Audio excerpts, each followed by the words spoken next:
फुपू बाटोमा तपाईँ जानुभएको छ दमक कसकोमा जानुभएको र दमक कसकोमा जानुभयो र दमकमा होइन त बाहुन्डाकी पो त वहाँ नि गएको वहाँ नि वहाँ पनि बाहुन्डाकी मैले गयो हिउँदभरि बसेर आएको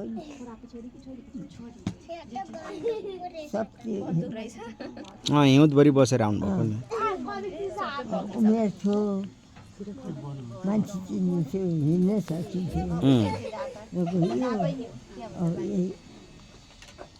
यहाँ कान्छाको घर परि बसेर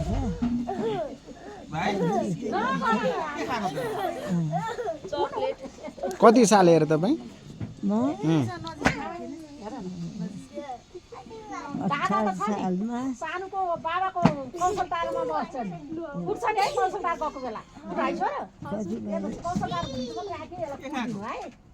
90 कौशलतार म त्यो सहकारी छ 11 सालको सहकारी थिएन त्यो अगाडि घरको कुन भन्नुभएको थियो नि होइन राति सिधा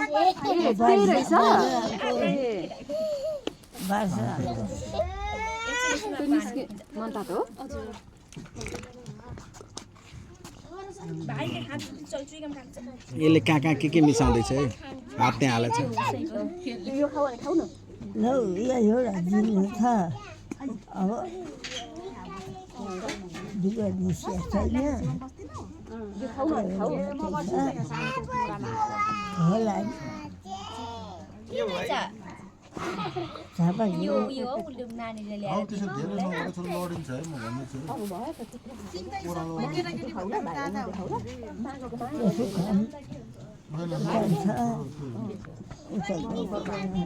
खाइसकेर आउँछु पढेर बसेर सानीमा भन्नुपर्छ सानीमा मामा भन्नुपर्छ है के भाइलाई पनि मामा भन्नुपर्छ श्री बेबीलाई पनि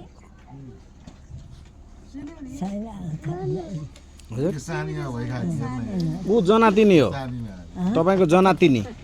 ए हो कति हाम्रो घरमा सबै हाम्रो यताकै नि उताकै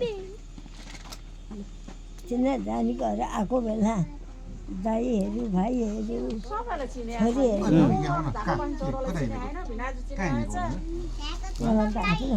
उसलाई चिन्नु भएको थिएन पर्दो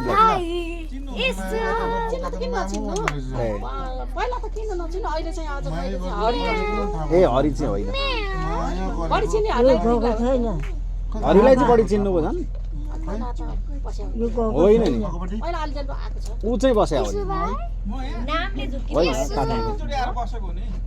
नामले झुक्किनु भयो होला अर्को ठुलो होला हरि त अब पहिल्यैदेखि झापै हो नि त ऊ चाहिँ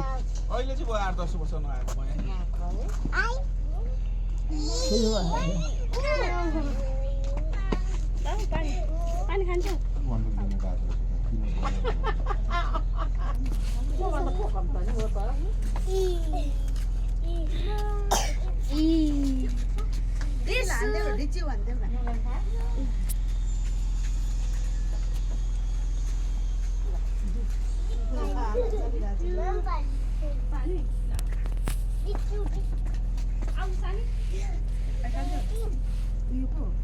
हजुरमा अहिले ठ्याक्कै कति वर्ष पुग्नु हो 97 98 तिमीले मलाई देखाएको थियो ए हजुरमा गएको बेला उहाँ गइनु भयो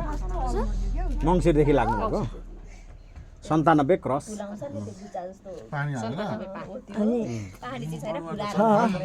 स्वामीको सेन्चुरी त हान्न आँटिहाल्नु भयो नि आमा सबै स्वामीको बा खस्नु भएको कति 96 मा होइन हो भान्जी छैन ए कान्छा काका आउनु भएको थियो नि होइन भाइ र काका आउनु भएको थियो 97 भनेको यहाँ हो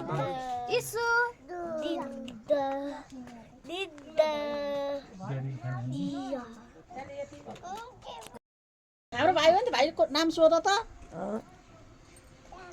भाइको नाम के हो सोध कसरी आफूले चार बहिनी मुठा लिएर आउनु न को केटो भनेको म नि गइरहन्छु गाडी यहाँ त थिएँ अहिले छैन ल ल सानो भइसक्यो ल पिर्ने